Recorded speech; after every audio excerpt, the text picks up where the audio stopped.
ধ্যান থেকে উঠেই মানুষের কাজে নেমে পড়লেন প্রধানমন্ত্রী নরেন্দ্র মোদীজি।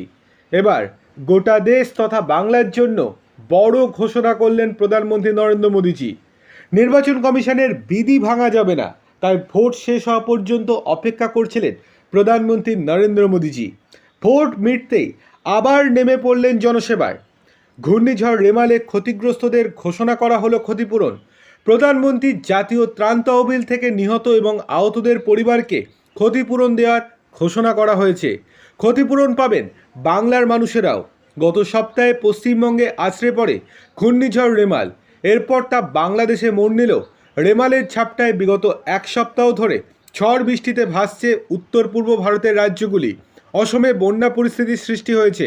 মেঘালয়, মিজোরাম, মণিপুরেও ঝড় বৃষ্টির জেরে একাধিক জায়গায় ধস নেমেছে, বন্যা হয়েছে, বাড়ি চাপা পড়ে বহু মানুষের মৃত্যু হয়েছে, নিখোঁজ অনেকেই। রবিবারই ঘূর্ণিঝড় পরিস্থিতি নিয়ে পর্যালোচনায় বসেছিলেন প্রধানমন্ত্রী নরেন্দ্র মোদী। এইদিকে শুক্রবারই প্রধানমন্ত্রী ত্রাণ তহবিল থেকে বাংলা এবং উত্তর পূর্বের রাজ্যগুলিতে ঘূর্ণিঝড় রেমালের জেরে মৃতদের পরিবার পিছু 2 লক্ষ টাকা এবং আহতদের পরিবার পিছু 50,000 টাকা ক্ষতিপূরণের ঘোষণা করা হয়েছে। প্রধানমন্ত্রীর দপ্তর সূত্রের খবর, ঘূর্ণিঝড় রেমালে এখনও পর্যন্ত কমপক্ষে 40 জনের মৃত্যু হয়েছে, 2 লক্ষেরও বেশি মানুষ ক্ষতিগ্রস্ত হয়েছে।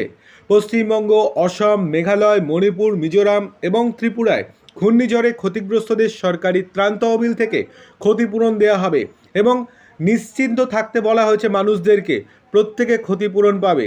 প্রধানমন্ত্রী নিজে দায়িত্ব নিয়েছেন, এটা একেবারেই পরিষ্কারভাবে জানিয়ে দিয়েছেন তিনি।